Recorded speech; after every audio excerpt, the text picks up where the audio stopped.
this is me, Engineer Hiranaz, and you all are watching my channel Diamond Tutoring Academy. Today I'm going to teach you an important question of stars. So let's begin. तो students, आपने देखा होगा कि stars में बहुत से statement question से भी हमारा पाला पड़ता है, ठीक है। लाइक इसी तरह के क्वेश्चन मैं यहाँ पर आज आपके साथ डिस्कस करने जा रही हूँ, ठीक है। तो देख लेते हैं कि कैसे स्टेटमेंट क्वेश्चन को आप स्टेटमेंट के साथ साथ easily step by step solve कर सकते हैं, ठीक है। तो करते हैं स्टार्ट। अब देखिए, जैसा कि इस क्वेश्चन में हमारे पास स्टेटमेंट है if average marks in stats, यहाँ से पता चल रहा है कि स्टैट्स के सब्जेक्ट में किसी एवरेज मार्क्स की बात हो रही है, ठीक है, ऑफ 100 स्टूडेंट्स ऑफ क्लास, ठीक है। मतलब कि जो क्लास है उसके स्टूडेंट्स तो 100 हैं, ठीक है, उनमें से किसी एवरेज की बात हो रही है, वो भी स्टैट्स के सब्जेक्ट में, ठीक है, वॉज 72। अब इस पूरी स्टेटमेंट से हमें पता चला कि एक क्लास है जिसमें नंबर ऑफ स्टूडेंट्स हैं 100, ठीक है। तो हम साथ साथ लिख लेते हैं, ठीक है, कि हमारे पास नंबर ऑफ स्टूडेंट्स हमें पता चल गया हमारे पास है 100, ठीक है। एवरेज मार्क्स कितने हैं? 72। देखिए, इसने कहा कि average marks in stats of 100 students of class was 72, means के स्टैट्स के सब्जेक्ट में 100 स्टूडेंट्स हैं क्लास में, ठीक है, और उन 100 स्टूडेंट्स का जो एवरेज बनता है मार्क्स का वो 72 है, ठीक है। तो मतलब नंबर ऑफ स्टूडेंट्स मैंने सबसे पहले इस स्टेटमेंट से जो मुझे डाटा मिला वो मैंने कलेक्ट कर लिया, ठीक है। पहले इससे मुझे आधी बात से डाटा मिल रहा था कि नंबर ऑफ स्टूडेंट्स होंगे कोई 100, ठीक है। फिर नेक्स्ट आधी बात से मुझे पता चला कि उनका एवरेज होगा 72, ठीक है। तो अगर मैं टोटल एवरेज पूरी क्लास का निकालना चाहूँगी तो मैं क्या करूँगी, नंबर ऑफ स्टूडेंट्स को एवरेज ऑफ स्टूडेंट्स से मल्टीप्लाई कर दूंगी, ठीक है। तो मैंने किया 100 इंटू 72, तो मुझे पता चल गया दिस इज 7200, ठीक है। तो 7200, ठीक है। अब इस 7200 से मुझे पता चला कि इस क्लास का स्टैट्स के सब्जेक्ट में 72% रिजल्ट है, ठीक है। मींस 7200 उस क्लास के एवरेज मार्क्स हैं स्टैट्स के सब्जेक्ट में, ठीक है। स्टैट्स के सब्जेक्ट में उस क्लास के 7200 मार्क्स हैं, ठीक है। इस स्टेटमेंट से मुझे इतनी सी इंफॉर्मेशन मिली। नेक्स्ट चलते हैं, देखते हैं एवरेज ऑफ 72 बॉयज वाज 75। अब यहाँ पिछली स्टेटमेंट में मुझे पता चला था कि क्लास में 100 स्टूडेंट्स हैं, ठीक है। नेक्स्ट स्टेटमेंट में मुझे पता चलता है कि उन स्टूडेंट्स में से जो बॉयज हैं वो 72 हैं, ठीक है। तो मैंने सबसे पहले जो चीज मेरे काम की है वो मैं इस क्वेश्चन में से लिखती जाऊंगी, ठीक है। तो मैंने कहा कि नेक्स्ट स्टेटमेंट से मुझे पता चल रहा है एवरेज ऑफ 72 बॉयज से मुझे पता चल रहा है कि नंबर ऑफ बॉयज कहीं 72 होने हैं, ठीक है। साथ में इसने कहा वॉज 75, मतलब जो एवरेज है 72 बॉयज की वो मेरे पास है 75। तो मैंने एक जगह लिख दिया कि नंबर ऑफ बॉयज मेरे पास 72 हैं और एवरेज मार्क्स जो उनके हैं वो 75 है, मीन उनका एवरेज 75 है, ठीक है। अच्छा, अब जैसे ही मुझे पता चला कि नंबर ऑफ बॉयज 72 हैं और मुझे ये भी पता है कि टोटल स्टूडेंट्स 100 है, तो अगर क्लास में टोटल स्टूडेंट्स होंगे 100, ठीक है, और उनमें से 72 निकाल दो जो कि बॉयज हैं, ठीक है, तो देखिए वो फिर गर्ल्स होंगी, ठीक है। 100 माइनस 72 किया मैंने तो 28 आ गया।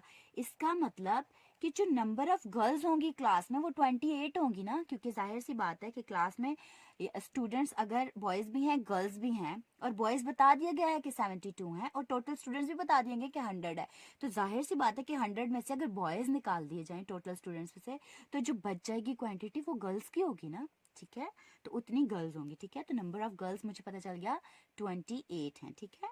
अब नेक्स्ट देख लेते हैं, इस सेकंड स्टेटमेंट से मुझे दो इन्फॉर्मेशन मिली। एक तो ये कि नंबर ऑफ बॉयज मेरे पास 72 हैं और दूसरा कि उन 72 बॉयज का एवरेज मेरे पास 75 है, और तीसरा कि अगर बॉयज 72 निकल गए हैं स्टूडेंट्स में से तो फिर गर्ल्स ऑब्वियस सी बात है 28 होंगी, ठीक है। अब चलते हैं नेक्स्ट स्टेटमेंट की तरफ। नेक्स्ट स्टेटमेंट क्या कह रही है, find out average marks of girls in class. इसका मतलब है कि एवरेज मार्क्स बॉयज के बता दिए हैं 75 हैं, और गर्ल्स के एवरेज मार्क्स ही बेसिकली मैंने फाइंड करने इस क्वेश्चन में, ठीक है। मैंने बताने हैं कि गर्ल्स के मार्क्स क्या हैं क्लास में, ठीक है। अब देखिए बच्चों कि देखो इस क्वेश्चन का पहला पार्ट तो ये था कि हमें पता चल गया कि पूरी क्लास के कितने मार्क्स हैं, ठीक है। पूरी क्लास के मार्क्स हमें पता चल गए और वो भी हमने नंबर ऑफ स्टूडेंट्स और एवरेज ऑफ स्टूडेंट्स से निकाल लिया, ठीक है। फिर हमें ये भी पता चल गया कि बॉयज़ की इतनी, मतलब बॉयज़ 72 हैं, और उसके बाद बॉयज़ का एवरेज भी पता है। तो जैसे हमें क्लास का एवरेज पता था और क्लास के नंबर ऑफ स्टूडेंट्स पता थे, तो हमने यहाँ से टोटल मार्क्स निकाल लिए थे ना क्लास के। तो सेम इसी तरह हमने बॉयज़ का भी तो निकालना है कि बॉयज़ की भी नंबर ऑफ बॉयज़ पता है जैसे नंबर ऑफ स्टूडेंट्स पता था, ठीक है। फिर एवरेज ऑफ बॉयज़ पता है जैसे एवरेज ऑफ क्लास पता था। तो फिर हमने क्या किया था, इन दोनों को मल्टीप्लाई करके टोटल मार्क्स निकाल लिए थे, ठीक है। तो ऐसे यहाँ भी तो कर सकते हैं कि बॉयज़ का एवरेज और बॉयज़ की कितनी तादाद है, इन दोनों को मल्टीप्लाई करके मैं टोटल मार्क्स बॉयज़ के निकालूं जैसे मैंने टोटल मार्क्स क्लास के निकाले हैं, ठीक हो गया। तो मैंने उसी को एक फॉर्मूला फॉर्म में यहाँ रख दिया आप लोगों की आसानी के लिए, ठीक है। आप चाहें, अगर आपको फॉर्मूलाज याद करना बहुत मुश्किल लगता है तो आप ये चीज़ बिल्कुल नहीं लिखें, ठीक है, आप इसको भूल जाएं। अभी जो मैंने बात की कि जैसे मैंने क्लास की टोटल मार्क्स निकाले थे, सिंपली आप समझे मैं वही कर रही हूँ, ठीक है।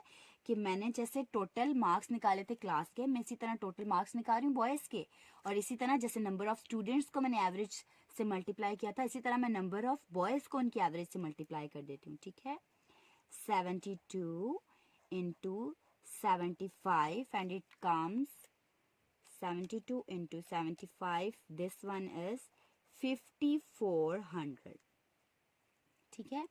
तो अब देखो कि मुझे ये तो पता चल गया कि टोटल एवरेज मार्क्स क्लास के क्या हैं, एवरेज मार्क्स बॉयज़ के क्या हैं, दोनों चीज़ें पता चल गई, ठीक है। अब देख लेते हैं कि हमने पहुंचना किस तक है, एवरेज मार्क्स ऑफ गर्ल्स तक पहुंचना है, ठीक है। एवरेज मार्क्स ऑफ बॉयज़ वगैरह हमें पता है, हमने एवरेज मार्क्स ऑफ गर्ल्स तक पहुंचना, ठीक है। तो अब देखो जैसे हमने ये किया था कि टोटल मार्क्स क्लास के निकालने के लिए नंबर ऑफ स्टूडेंट्स को उनके एवरेज से मल्टीप्लाई किया था क्लास के एवरेज से, ठीक है। इसी तरह बॉयज़ का निकालने के लिए भी हमने यही काम किया, तो हम गर्ल्स का निकालने के लिए भी यही करेंगे, ठीक है। यानी कि हमने टोटल मार्क्स, अगर यहाँ पे बॉयज़ की जगह मैं गर्ल्स रख दूँ, ठीक है, तो गर्ल्स के टोटल मार्क्स निकालने के लिए मुझे नंबर ऑफ गर्ल्स को एवरेज ऑफ गर्ल्स से मल्टीप्लाई करना होगा, ठीक है। लेकिन नंबर ऑफ गर्ल्स तो मैंने निकाल लिया है, क्या एवरेज ऑफ गर्ल्स मेरे पास है? नहीं है, ठीक है।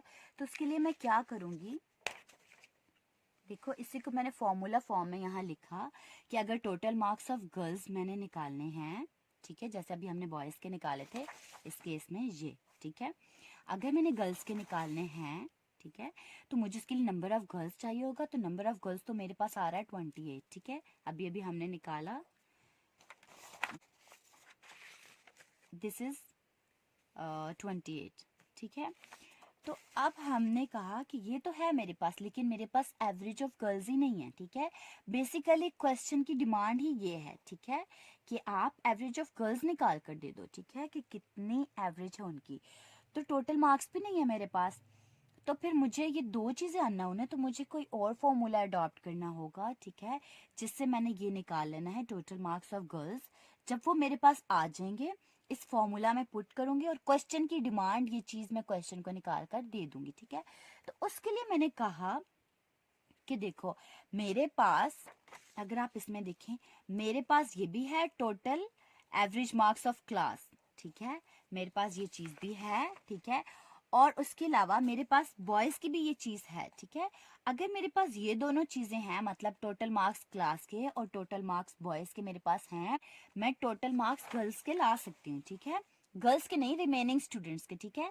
तो अब ऑब्वियस सी बात है कि रिमेनिंग स्टूडेंट्स कौन होंगे क्लास में, या तो बॉयज़ हैं या तो गर्ल्स हैं, और बॉयज़ की अगर हमें पता है तो फिर जो बच जाता है वो तो सिर्फ गर्ल्स हुई ना, ठीक है। तो रिमेनिंग स्टूडेंट के जो टोटल मार्क्स होंगे वही गर्ल्स के टोटल मार्क्स होंगे, क्योंकि रिमेनिंग स्टूडेंट्स असल में गर्ल्स ही हैं, ठीक है। तो फिर वो वाली चीज़ मैं यहाँ पुट कर दूंगी, यहाँ से लाकर मैं यहाँ पुट कर दूंगी, ठीक है। और यहाँ पुट करने से ये दो चीज़ें मेरे पास आ जाएंगी। थर्ड वन इज अननोन, जो कि मेरी क्वेश्चन की डिमांड है, जिसको मैं फिर आसानी से फाइंड कर पाऊंगी, ठीक है। तो अब मैंने कहा कि मैं अगर ये फाइंड करना चाहती हूँ रिमेनिंग स्टूडेंट्स के मार्क्स, तो मुझे एवरेज ऑफ होल क्लास चाहिए, जो कि मैंने स्टार्ट में सबसे पहले हमने फाइंड किया था कि एवरेज ऑफ होल क्लास क्या है 72 एवरेज मार्क्स, ठीक है 7200, ठीक है। तो मैंने किया 7200, ठीक है, सॉरी आपने मल्टीप्लाई नहीं करना, माइनस करना है, क्योंकि देखो अब देखिए जरा कि अगर आपके पास एवरेज है, ठीक है, पूरी क्लास के एवरेज मार्क्स आपके पास हैं और बॉयज के भी एवरेज मार्क्स हैं, ठीक है, पूरी क्लास के एवरेज मार्क्स होने का मतलब है कि इसमें गर्ल्स के और बॉयज के मार्क्स इंक्लूड करने से ये 7200 बन रहा है, ठीक हो गया। तो अगर बॉयज के मार्क्स 5400 आ गए जो कि मुझे पता है, तो मैं पूरी क्लास के मार्क्स में से अगर मैं बॉयज के मार्क्स माइनस कर दूं तो जो मार्क्स बच जाएंगे वो मेरे पास ऑब्वियस सी बात है गर्ल्स के मार्क्स होंगे, ठीक है। तो मैंने कहा कि मैं अगर पूरी क्लास के मार्क्स में से सब्ट्रैक्ट कर दूं बॉयज के मार्क्स, ठीक है 5400, ठीक है, तो मैं जो सब्ट्रैक्ट कर दूंगी तो जो मेरे पास आंसर आएगा वो मार्क्स असल में मेरे पास गर्ल्स के मार्क्स होंगे, ठीक है। 7200 minus 5400, this comes out 1800, right. तो इसका मतलब कि अब मुझे ये भी पता चल गया कि पूरी क्लास के एवरेज मार्क्स 7200 है, बॉयज के एवरेज मार्क्स 5400 है, और गर्ल्स के एवरेज मार्क्स यानी पूरी क्लास के एवरेज मार्क्स में से बॉयज के एवरेज मार्क्स को सब्ट्रैक्ट करने से मेरे पास आ गए हैं average marks of remaining students, और रिमेनिंग स्टूडेंट्स हमने बात की थी कौन है, गर्ल्स हैं, ठीक है। तो इसका मतलब कि मेरे पास जो ये वैल्यू आ गई है ये असल में क्या है, मेरे पास टोटल मार्क्स हैं, टोटल मार्क्स ऑफ गर्ल्स है मेरे पास, ठीक है। तो मेरे पास अब ये चीज आ गई और इसकी मुझे जहां जरूरत थी तो मैंने इसको पुट करना है इस फॉर्मूला में, ठीक है। तो ये फॉर्मूला के अकॉर्डिंग क्या बनता है, टोटल मार्क्स ऑफ गर्ल्स, जिसमें मैंने ये लिख लेना है 1800, ठीक है, इक्वल्स टू, अब देखिए नंबर ऑफ गर्ल्स कितनी है, हमने यहाँ निकाला था कि अगर टोटल क्लास की स्ट्रेंथ कितनी है 100, उसमें से बॉयज कितने हैं 72, अगर मैं बॉयज निकाल दूं तो जो बच जाएंगी वो मेरे पास होंगी गर्ल्स, ठीक है। तो मैंने कहा वो होंगे 28, ठीक है, और यहाँ पे इनटू एवरेज ऑफ गर्ल्स, ठीक है, और एवरेज ही मैंने फाइंड करनी है, एवरेज ऑफ गर्ल्स जो कि मैंने निकालनी है, ठीक है। अब देखिए असल में मुझे ये चाहिए, तो इस केस में मेरा वेरिएबल ये है जिसको हमने फाइंड करना होता है, वो हमारा वेरिएबल होता है, ठीक है। तो ये रहा इस केस में हमारा वेरिएबल, ठीक है। तो जब आपको जो चीज चाहिए होती है, जो वेरिएबल होता है उसको एक साइड पे रखते हैं, एक्स्ट्रा कोफिशिएंट्स को दूसरी तरफ भेज देते हैं, मीन्स कि एक्स्ट्रा डाटा आप दूसरी तरफ भेज देते हैं, ठीक है। अब देखिए ये कि ये 1828 मुझे यहाँ नहीं चाहिए ना, ठीक है, मुझे इसको दूसरी तरफ भेजना है। तो देखिए यहाँ अगर ये मल्टीप्लाई हो रहा है एक साइड पे, इक्वल टू की एक साइड पे ये मल्टीप्लाई हो रहा है, ठीक है, और यहाँ ये एक्स्ट्रा है, तो जब आप इसको इक्वल टू की दूसरी तरफ भेजेंगे तो एक तरफ जो चीज मल्टीप्लाई हो रही होती है दूसरी तरफ जाके वो डिवाइड हो जाती है, ठीक है। तो अब यहाँ पे अकेली क्या चीज बच गई, ये मैं एवीजी एवरेज का शॉर्ट फॉर्म लिख रही हूँ, ठीक है, एवरेज ऑफ गर्ल्स, वो हमारे पास क्या बन गया है 1800 by 28, this comes out to be 64.28, this is average of girls, ठीक है। तो बेसिकली क्वेश्चन की जो डिमांड थी कि आप एवरेज ऑफ गर्ल्स निकाल कर दें, तो वो हमने निकाल ली, ठीक है। एक बार इसको रिकॉल कर लेते हैं, ठीक है, ताकि आप इस क्वेश्चन को भूलें नहीं, ठीक है। सबसे पहले आपने क्या करना होगा, आपने इस क्वेश्चन में सबसे पहले स्टेटमेंट पढ़नी है, ठीक है, और स्टेटमेंट को पढ़ते पढ़ते साथ साथ आप अपना सोल्यूशन करते जाएंगे, ठीक है। सबसे पहले आप गिवन में देखिएगा average marks in stats of 100 students, ठीक है। अब आपको यहाँ से पता चल जाएगा कि नंबर ऑफ स्टूडेंट्स मेरे पास कितने हैं और उनके एवरेज मार्क्स कितने हैं, ठीक है। एवरेज उनका कितना है 72, ठीक है। अब नंबर ऑफ स्टूडेंट भी पता है, उनका एवरेज भी पता है, तो आप उनके मार्क्स निकाल सकते हैं नंबर ऑफ स्टूडेंट्स को उनके एवरेज से मल्टीप्लाई करके, ठीक है।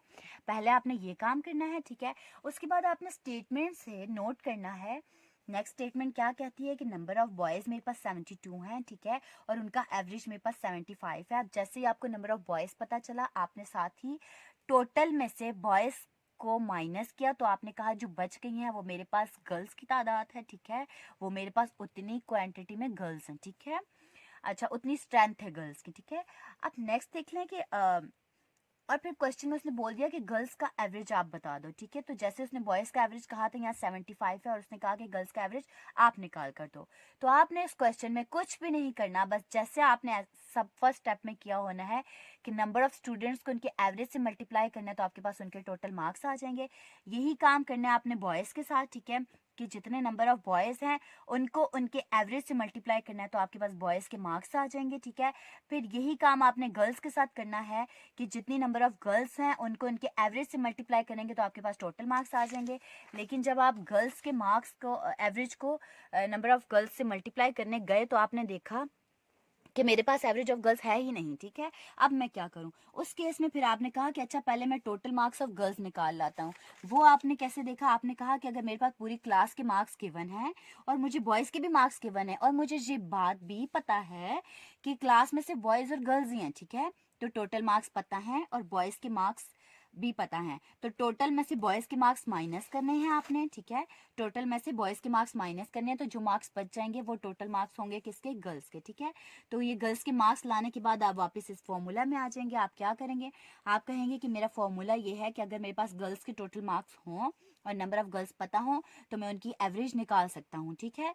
तो मैंने क्या किया कि मैंने लिखा नंबर टोटल मार्क्स लिखे गर्ल्स के, जो कि मैंने यहाँ से निकाले थे, ठीक है। उसके बाद मैंने नंबर ऑफ गर्ल्स लिखी और मैंने साथ में फॉर्मूला लिखा। अब फॉर्मूला में जो चीज़ हमें नहीं चाहिए होती वो दूसरी तरफ भेज देते हैं, ठीक है, क्योंकि ये यहाँ मल्टीप्लाई हो रहा था 28, तो ये दूसरी तरफ जाके डिवाइड हो जाएगा, क्योंकि ये मैथ का रूल है, ठीक है।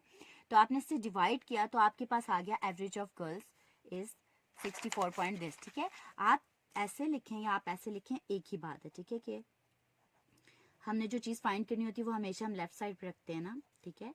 तो average of girls equals to 64.28, ठीक है। तो ये रहा आपका answer. I hope you guys are getting my point, ठीक है। फिर भी अगर आपको कोई कंफ्यूजन होती है तो आप कमेंट बॉक्स में मुझसे ज़रूर पूछिए। See you in next video. Have a nice day.